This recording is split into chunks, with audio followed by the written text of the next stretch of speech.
ഇന്നിവിടെ ചെയ്യുന്നത് അടിപൊളി ടേസ്റ്റിലുള്ള അൽഫഹാമിൻ്റെ റെസിപ്പിയാണ്. ചാർക്കോൾ ഇല്ലാത്ത ദിവസങ്ങളിൽ പോലും നമുക്ക് ഉണ്ടാക്കിയെടുക്കാൻ പറ്റുന്ന രീതിയിലുള്ള കാര്യങ്ങളൊക്കെ കാണിക്കുന്ന ഒരു വീഡിയോയാണ്.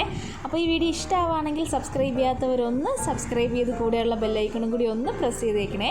അപ്പോൾ നമുക്ക് വീഡിയോയിലേക്ക് പോകാം. അതിനായിട്ട് ആദ്യം തന്നെ ഞാനൊരു മിക്സിയുടെ ജാർ എടുത്ത് വെച്ചിട്ടുണ്ട്. അതിലേക്ക് 2 ഇഞ്ച് നീളത്തിലുള്ള ഇഞ്ചി പൊടിയായിട്ട് അരിഞ്ഞിട്ട് ഇട്ട് കൊടുത്തിട്ടുണ്ട്. പിന്നെ ഒരു 7-8 അല്ലി വെളുത്തുള്ളി, വലിയ വെളുത്തുള്ളിയാണ്, അതും കൂടി ഇട്ട് കൊടുത്തിട്ടുണ്ട്. എന്നിട്ട് ഇത് നല്ല പേസ്റ്റ് പോലെ ഒന്ന് അരച്ചെടുക്കണം.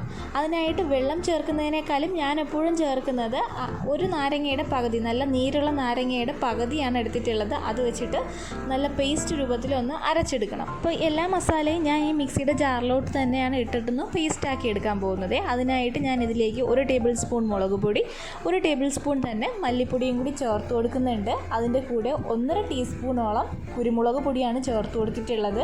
ഇതിലേക്ക് ഞാൻ ഇനി ജീരകപ്പൊടിയാണ് കേട്ടോ 1 ടീസ്പൂൺ അളവിൽ ചേർത്ത് കൊടുക്കുന്നത്. അതിൻ്റെ കൂടെ 1/2 ടീസ്പൂൺ ഗരം മസാലയും കൂടി ചേർത്ത് കൊടുക്കുവാണ്.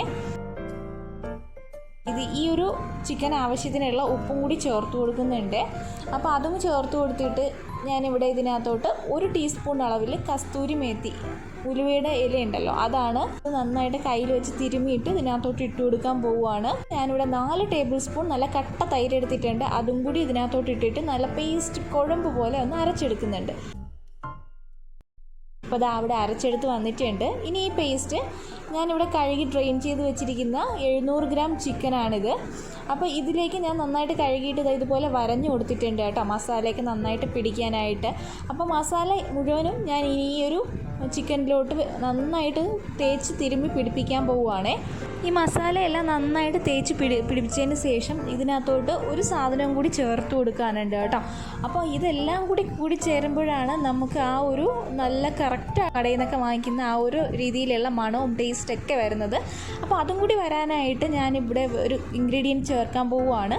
അടുപ്പത്തോട്ടൊരു പാത്രം വെച്ചിട്ട് അതിലേക്ക് 2 ടേബിൾ സ്പൂൺ നല്ലെണ്ണ ഒഴിച്ചു കൊടുത്തിട്ടുണ്ട്. അതിലോട്ട് 1/4 ടീസ്പൂൺ മഞ്ഞൾപ്പൊടിയും കൂടി ചേർത്തിട്ട് തീ അങ്ങ് ഓഫാക്കി കൊടുക്കണം കേട്ടോ. ഫ്ലെയിം അങ്ങ് ഓഫാക്കി കൊടുത്തതിന് ശേഷമാണ് മഞ്ഞൾപ്പൊടി ചേർത്ത് കൊടുക്കേണ്ടത്. എന്നിട്ട് നന്നായിട്ടൊന്ന് മിക്സ് ചെയ്തിട്ട് നമ്മൾ ഈ മാരിനേറ്റ് ചെയ്ത് വെച്ചിരിക്കുന്ന ചിക്കനിലോട്ട് മുഴുവൻ നല്ലെണ്ണയും ഇതിനകത്തോട്ട് ഇട്ട് കൊടുക്കുക. എന്നിട്ട് വീണ്ടും നന്നായിട്ടൊന്ന് തിരുമ്മി എടുത്തിട്ട് കുറഞ്ഞതൊരു 4 മണിക്കൂറെങ്കിലും അത് വെച്ചിരിക്കുക. ഇല്ലെന്നുണ്ടെങ്കിൽ ഓവർനൈറ്റ് വെക്കാൻ പറ്റുകയാണെന്നുണ്ടെങ്കിൽ അത്രയും നല്ലത് കേട്ടോ. ഓവർനൈറ്റ് വെക്കുകയാണെന്നുണ്ടെങ്കിൽ ഈ ചിക്കൻ ഫ്രീസറിൽ വെച്ചിട്ട് വേണം എടുക്കാനായിട്ട്. ഞാനിവിടെ ഏകദേശം 4 മണിക്കൂറായപ്പോൾ തന്നെ ഉണ്ടാക്കാനായിട്ട് തുടങ്ങിയിട്ടുണ്ട്. അതിനായിട്ട് ഒരു ഗ്രിൽ പാൻ അടുപ്പത്തോട്ടാണ് വെച്ച് കൊടുത്തിട്ടുള്ളത്. 2 രീതിയിൽ ഞാൻ ഉണ്ടാക്കി കാണിക്കാവേ. അതിലേക്ക് 2 ടേബിൾ സ്പൂൺ ബട്ടർ ഞാൻ ഇട്ട് കൊടുക്കുന്നുണ്ട്. ചെറിയ ഗ്രിൽ പാനാണ് കേട്ടോ എൻ്റെ കയ്യിലിരിക്കുന്നത്. അപ്പോൾ അത് ബട്ടർ നന്നായിട്ട് ഉരുകി വന്നിട്ടുണ്ട്. ഈ ഒരു സമയത്ത് ഒരു ചിക്കൻ്റെ പീസ് ഞാൻ ഇതിനകത്തോട്ട് വെച്ച് കൊടുക്കാൻ പോവുകയാണേ. അപ്പോൾ ആദ്യം ഈ ചിക്കൻ്റെ പീസ് വെച്ചിട്ട് 2 മിനിറ്റ് ഹൈ ഫ്ലെയിമിൽ ഇട്ടിട്ട് വേണം കുക്ക് ചെയ്യാനായിട്ട്. അതിനുശേഷം ഏറ്റവും ലോ ഫ്ലെയിമിൽ ഒരു 10 മിനിറ്റ് മൂടി വെച്ച് വേണം കുക്ക് ചെയ്തെടുക്കാനായിട്ട്. അപ്പോഴേ നമ്മുടെ ആ ചിക്കൻ നല്ല ജ്യൂസി ആയിട്ട് കറക്റ്റ് പാകത്തിന് നമുക്കായിട്ട് കിട്ടുകയുള്ളൂ കേട്ടോ. ബട്ടർ തന്നെ ഒഴിക്കാനായിട്ട് ശ്രദ്ധിക്കണേ, എന്നാലേ ആ ടേസ്റ്റ് വരത്തുള്ളൂ കേട്ടോ. ഒരു പീസ് ചിക്കൻ അവിടെ ഇരുന്ന് വേകുമ്പോൾ ഞാൻ വേറൊരു പീസ് ചിക്കന് ഓവനിൽ വെച്ചിട്ട് ചെയ്തെടുക്കാൻ പോവുകയാണ്. ഞാൻ 200 ഡിഗ്രി സെൽഷ്യസിൽ 10 മിനിറ്റ് പ്രീഹീറ്റ് ചെയ്തതാണ്. ഇനി ഞാൻ ചെയ്യാൻ പോകുന്നത് ചിക്കൻ വെച്ചതിന് ശേഷം കൺവെൻഷൻ മൈക്രോ മോഡിലാണ് കേട്ടോ ഞാൻ വെച്ചിട്ട് ചെയ്തിട്ടുള്ളത്. അതിനകത്ത് 200 ഡിഗ്രി സെൽഷ്യസിൽ 25 മിനിറ്റാണ് വെച്ച് കൊടുക്കാൻ പോകുന്നത്. എൻ്റെ ഈ ഓവനിൽ അത് കറക്റ്റാണ് കേട്ടോ.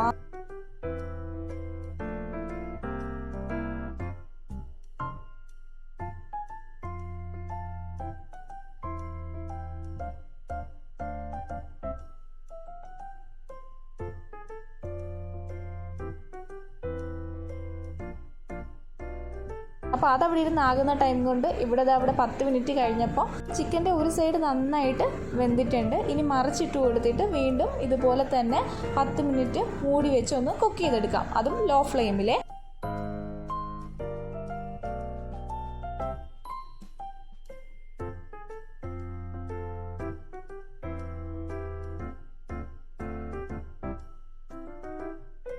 അപ്പോൾ ഓവൻ പാനിൽ നമ്മൾ വെച്ചതും കറക്റ്റ് പാകത്തിനായിട്ടുണ്ട്. അപ്പോൾ അതിവിടെ റെഡി ആയിട്ടുണ്ട്. ഓവനിൽ ചെയ്യുന്നതിനേക്കാളും പാനിൽ ചെയ്യുന്നതിനോടാണ് കേട്ടോ കൂടുതൽ താല്പര്യം. അതാണ് കേട്ടോ എനിക്ക് ടേസ്റ്റായിട്ട് തോന്നിയിട്ടുള്ളത്. ഞാനിതാ ഈ പാത്രം, ഈ ഗ്രിൽ പാൻ ഒന്ന് ചരിച്ച് പിടിച്ചു കൊടുക്കുവാണ്. അപ്പോൾ ഈ തീ ഇങ്ങനെ അതിനകത്തോട്ട് പിടിക്കുമ്പോൾ ആ ഒരു ടേസ്റ്റ് അതിനകത്തോട്ട് കിട്ടും. ഇത് ഓപ്ഷണലാണ് കേട്ടോ, ഇഷ്ടമുണ്ടെങ്കിൽ മാത്രം ചെയ്താൽ മതി. ഇല്ലെന്നുണ്ടെങ്കിലും നമ്മൾ വേറൊരു കാര്യം ചെയ്യുന്നുണ്ട്, അതാണ് ഇതിന് കറക്റ്റായിട്ട് ആ ടേസ്റ്റ് കൊടുക്കുന്നത് കേട്ടോ. ഇവിടെ കറക്റ്റ് ആ കളറെല്ലാം കിട്ടിയിട്ടുണ്ട്. ആ കരിഞ്ഞ് നല്ല ടേസ്റ്റിന് വന്നിട്ടുമുണ്ട് കേട്ടോ. ആ കറക്റ്റ് പാകമാണ് ഈ ഒരു ചിക്കൻ. ഇത് കണ്ടോ, ചാർക്കോൾ ഇല്ലാത്തവർക്ക് വേണ്ടിയിട്ടാണ് ഈ പറയുന്നത്. ഇതുപോലെ ഒരു ചിരട്ടത്തുണ്ട് എടുത്താൽ മതി. എന്നിട്ട് ഇതുപോലെ ഗ്യാസ് സ്റ്റോപ്പിൽ വെച്ച് നന്നായിട്ടൊന്ന് കത്തിച്ച് ഇതുപോലെ ഒന്ന് കനലാക്കി എടുക്കുക. ഇതെനിക്കൊരു കസിൻ പറഞ്ഞു തന്നതാണ് കേട്ടോ ഈ ഒരു ട്രിക്ക്.